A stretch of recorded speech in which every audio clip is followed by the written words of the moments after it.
கார்த்திக், இப்போ நீங்க பார்க்கும்போது, நீங்க காட்சிகள்ல காட்டும்போது அந்த பிரச்சனையுடைய தீவிரம் என்ன அப்படிங்கறத நம்ம கண்டிப்பா நேரலையில பார்க்க முடிகிறது. எவ்வளவு சேதங்கள் அங்க ஏற்பட்டிருக்கு அப்படிங்கறத. இப்போ நாங்க பார்க்கக்கூடிய காட்சிகள்ல நீங்க காட்டுறதுல பெரிய மழை இப்போதைக்கு பெய்யறதா தெரியல. அது ஒரு ஆறுதலா உங்களுக்கு இருக்கலாம். பட் நேரம் ஆக ஆக இன்னும் வெளிச்சம் குறையும். அப்போ இருட்டுனதுக்கு பிறகு மீட்பு பணிகள் எப்படி செய்யறது அப்படிங்கறது பற்றி அவங்க ஏதாவது திட்டம் வச்சிருக்காங்களா? இல்ல இருட்டுனது பிறகு மீட்பு பணிகள் செய்ய சாத்தியக்கூறு இருக்கா? நிச்சயமாக மின்சார குழுவினரும் இங்கே தயார் நிலையில் இருக்காங்க. அவங்க மீட்பு பணியில் ஈடுபடுவதற்கான அனைத்து பணிகள், அதாவது இருள் போன்ற சூழலில் மீட்பு பணியை தண்ணீர் அதிகமாக வரக்கூடிய பகுதிகளில் செய்யாமல் இது போன்று வீடுகள் இடிபாடுகளில் சிக்கியிருக்கக்கூடிய பகுதிகளில் அந்த மீட்பு பணியை அவர்கள் செய்யறதுக்கு தயாராக இருப்பதாக தெரிவிச்சிருக்காங்க. அதே சமயம் இந்த மாதிரி இடிபாடுகள் மற்றும் வீடுகள் உள்ள இடங்களில் யாராவது சிக்கி இருக்காங்களா என்ற சூழல்ல, அதாவது பெரிய பெரிய கம்புகளை வைத்தும் அந்த வீடுகளுடைய கண்ணாடிகளை உடைத்து அவர்கள் பார்த்துட்டு இருக்காங்க. மேலும் இந்த பகுதிகள், அதாவது இங்க இப்ப நிலச்சரிவு ஏற்பட்டனால முழுவதுமாக மின்சாரம் துண்டிக்கப்பட்டிருக்கு. தற்காலிகமாக இங்க மின்சார ஒளிகள் கொடுக்கப்பட்டு அதுக்கப்புறம் இங்க இருக்கக்கூடிய மீட்பு குழுக்கும் சேம் டைம் தேடுதல் பணிக்கும் அந்த மின்சாரத்தை அவர் பயன்படுத்துவார் முதற்கட்ட தகவல் கொடுத்திருக்கு. ஏற்கனவே 5 அமைச்சர்கள் கொண்ட தலைமையில் இங்க மீட்பு குழு செயல்பட்டு இருக்கும் போது ஒவ்வொரு பகுதியிலும் கேரளாவை சேர்ந்த அமைச்சர்கள் ஒவ்வொருத்தரும் ஒவ்வொரு இடங்களில் முகாமிட்டிருக்காங்க. அங்கு அரசு அதிகாரிகளையும் அரசு பணியாளர்களையும் பிரித்து அந்த மீட்பு பணியை செஞ்சுட்டு இருக்காங்க. இதில் மேலும் என்னன்னா, தேசிய பேரிடர், அதாவது இராணுவத்தினர் வரும்பொழுது இந்த பணி மிகவும் வேகப்படுத்தப்படும். அவர்களுக்கு இது போன்ற பெரிய அளவில் பேரிடர்களை அவங்க சந்திச்சிருப்பாங்க. அவங்க இதை எப்படி கையாளலாம், எந்த அளவில் இந்த நிலச்சரிவு ஏற்பட்டும் போது எந்தெந்த பகுதியில் மக்கள் சிக்கியிருப்பாங்க, எப்படி நம்ம உடனடியாக இப்போ நம்ம நேரடியாக நீங்கள் பார்த்துருக்க காட்சி பார்த்தீங்கன்னா, இங்கே தண்ணீர் போயிட்டு இருக்கு. அந்த பகுதியில் பார்த்தீங்கன்னா வீடு முழுவதுமே சேதாரமாக இருக்கு. இப்போ அந்த வீட்டில் யாராவது இருந்தாங்கன்னா இந்த மண் அவங்க வீட்டோடைய மேல்மட்ட அளவுக்கு மூடி இருக்கு. இப்போ அந்த பகுதியில் இருக்கவங்களை எப்படி மீட்கலாம், அதற்கான உபகரணங்களும் அதற்கான திட்டமும் இவரிடம் இல்லை என்பதை நம்ம சொல்ல முடிகிறது.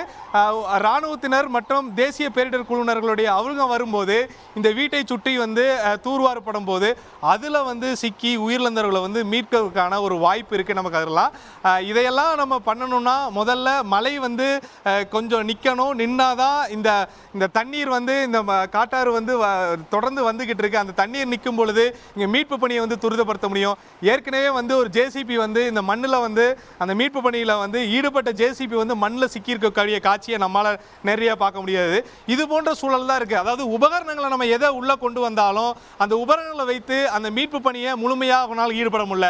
அதே சமயம் இராணுவத்தினர் ஒரு பக்கம் வந்தாங்கன்னா அவங்கனால இங்கே மோசமான வானிலை இருக்கும் பட்சத்தில் அந்த ஹெலிகாப்டரை பயன்படுத்தியும் ஒரு மீட்பு பணியை அவங்களால இறங்க முடியாத ஒரு சூழல் இருக்கு.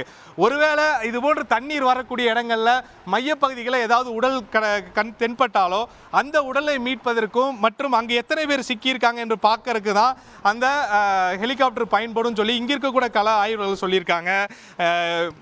இயற்கை தற்போது இந்த பனிமூட்டமும் இந்த மழைப்பொழிவும் இந்த காட்டாரும் எப்போ ஓரளவு குறைகிறதோ அப்போதுதான் முடிந்த அளவுக்கு அவர்கள் இந்த முழுமையாக, அதாவது நீங்கள் நேரடியாக பார்த்த காட்சிகளில் இந்த மண் சரிவு ஏற்பட்ட இடங்களில் அந்த பாதிக்கப்பட்டவங்க இனி எத்தனை பேர் சிக்கியிருக்காங்களோ அவங்களை மீட்க முடியும். இப்போ வரைக்கும் 70க்கும் மேற்பட்டவர்கள் உயிரிழந்திருக்காங்க என்று சொல்லக்கூடிய பட்சத்தில் அவர்கள் எல்லாம் இந்த நிலச்சரிவில் மேல்மட்டத்தில் சிக்கியிருந்தவங்க, கண்ணுக்கு தென்பட்டவங்கள தான் மீட்டிருக்காங்க. இந்த மீட்பு பணியை இன்னும் துரிதப்படுத்தும் போது சுமார் 7 கிலோமீட்டர் அளவுக்கு இந்த ஆறு செல்லும் வரையில் பெரும்பாலான உடல்கள் ஆற்றில் அடித்து செல்லப்பட்டுச்சுங்கிறாங்க. ஆனால் அங்கேயும் மீட்பு குழு இருக்கிறாங்க. ஒருவேளை உடல்கள் அங்கேயும் ஒரு சில உடல்கள் கண்டுபிடிச்சிருக்கேங்கிறாங்க. இருப்பினும் இந்த மாதிரி வீடுகளுக்கு சிக்கினவங்களை எப்படி எடுப்பது, இதற்கு மீட்பு குழு இன்னும் தீவிரப்படுத்த வேண்டும். இயற்கையை அவங்களுக்கு சாதகமாக இருக்கும் பட்சத்தில் தான் முழுமையான இந்த மீட்பு பணிங்கிறது முடியும் நம்ம எதிர்பார்க்குறோம். இருப்பினும் அனைவரும் சோர்வடையாமல் இன்று காலை 4 மணியிலிருந்து இந்த மீட்பு பணியில் ஈடுபட்டிருக்கிறது மிக முக்கியமாக நம்ம பார்க்க வேண்டியது ஒன்றாக இருக்குது. மத்திய அரசும் மற்றும் மாநில அரசும் சேர்ந்து செயல்படும் போது இன்னும் இந்த வேலை வேகப்படுத்தப்படும். அண்டைய மாநிலமான நம்ம தமிழ்நாடு ஏற்கனவே இந்த பணிகளுக்கு குறிப்பிட்ட நபர்களை அனுப்புவதாக உத்தரவு பிறப்பிக்கப்பட்டிருக்கு. அவர்களும் உள்ளே வரும்பொழுது இந்த இடங்களுக்கான மலைச்சரிவு எப்படி ஏற்பட்டிருக்கு, அந்த சரிவிலிருந்து எப்படி மீட் பண்ணலாங்கிற ஒரு திட்டம் முழுமையாக கிடைக்கும் என்பதை நம்ம நம்புகிறோம். அதே சமயம் இன்னும் ஒரு சில இடங்கள் சரிவுக்கு தயாராக இருக்குங்கிற ஒரு பேரதிர்ச்சி தகவல்களும் நமக்கு கிடைச்சிருக்கு. அந்த பகுதிகளில் இருக்கக்கூடிய மக்களை வந்து அப்புறப்படுத்தி, அதே சமயம் அங்கே இருக்கக்கூடிய சாலைகளை வந்து மக்கள் பயன்பாடுக்கு துண்டிக்க வைத்து தற்போது அந்த பகுதியிலையும் வந்து மாநில அரசு கண்காணித்து வருவது குறிப்பிடத்தக்கது. இவ்வாறாக தான் நம்ம இந்த நேரலையை தொடங்கும் போது மழை இல்லை, இந்த நேரலையை நம்ம நெருங்கும் போது பார்த்தீங்கன்னா மழை வர ஆரம்பிச்சிருச்சு. இது போன்று வானிலை வந்து மாறி மாறி வர்றதுனால இந்த மீட்பு பணியில் கொஞ்சம் லேசான தொய்வு இருக்குங்கிற மாதிரி நம்ம சொல்லலாம். செய்திகளை உடனுக்குடன் தெரிந்து கொள்ள உடனே சப்ஸ்கிரைப் பண்ணுங்க.